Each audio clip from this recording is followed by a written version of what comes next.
कि प्रेम यदि पाप है तो पुण्य किसका नाम है।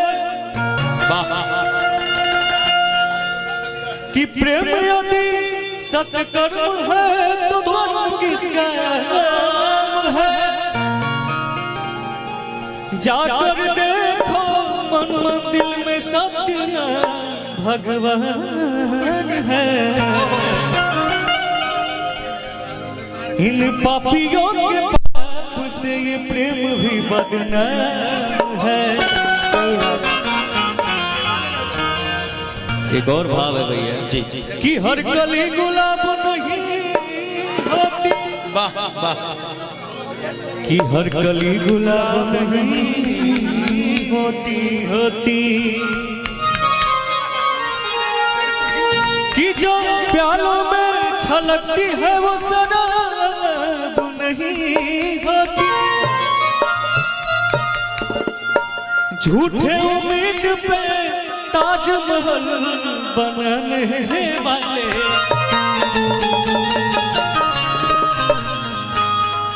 हर महबूब मुमताज नहीं होती।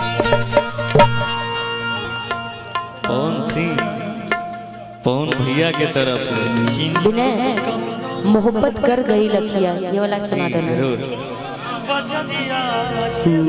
पवन सिंह भैया भोजपुरी के बादशाह राहुल ठाकुर पूर्वी चंपारण पावर स्टार। पावर यही जैसे शुरू होला और यही जैसे खत्म हुई हो। राहुल ठाकुर रमेश जी झमकावला से हुई धमकावे के पड़ी। पावर दिखाओ पावर।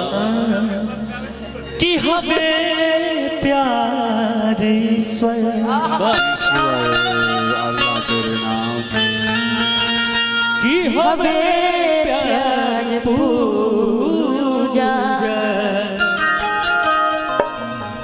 ये बात के हो न सोचे बिचारे हमनी के दुश्मन भइल बाटे दुनिया।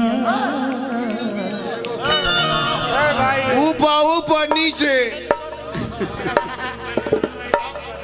सब आदमी के स्केल अलग अलग होला बाबा। हम दूसरियों से का मतलब नीचे से तीसरियों से नीचे ऊपर ऊपर नीचे। कि हम तो नीचे रहिले पिया बाबू पर रहेला। ऊपर ऊपर नीचे नीचे का दीदी बोली है गो एक लाइन सुनावे के। बिल्कुल पूरा सही बोला भाई। भैया रतन भैया गिया गिया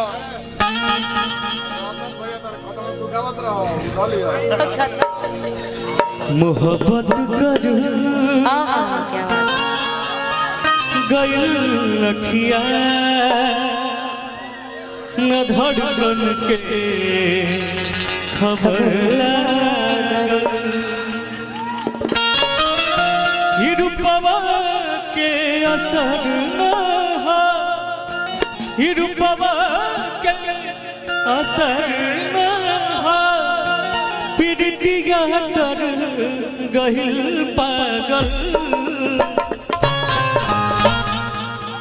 मोहब्बत कर भैया गइल लखिया न धड़कन के खबर लागल। एक और लाइन है कि दूसरा के नाम के मेहंदी रचा के।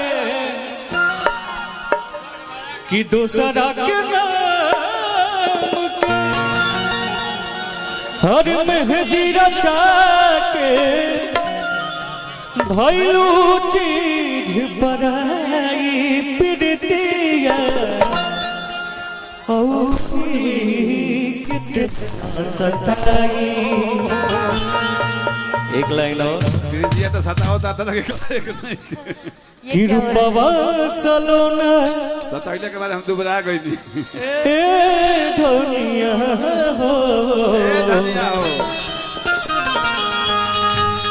हमन करे निहारत रही कि अखिया के रहे तस्वीर तो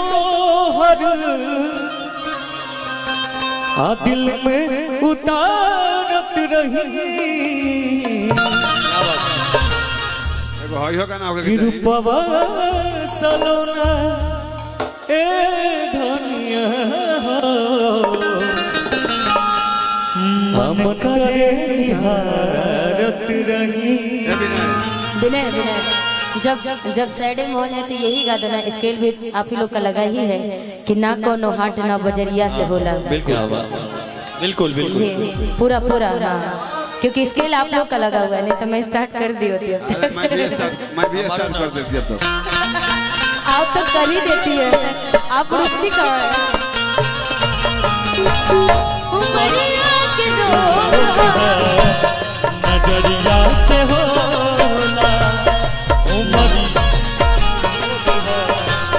नजरिया से होला ना कोनो हाथ ना बजरिया से होला, ना कोनो हाथ ना बजरिया से होला उमरिया के रोग नजरिया से होला उमरिया के रोग नजरिया से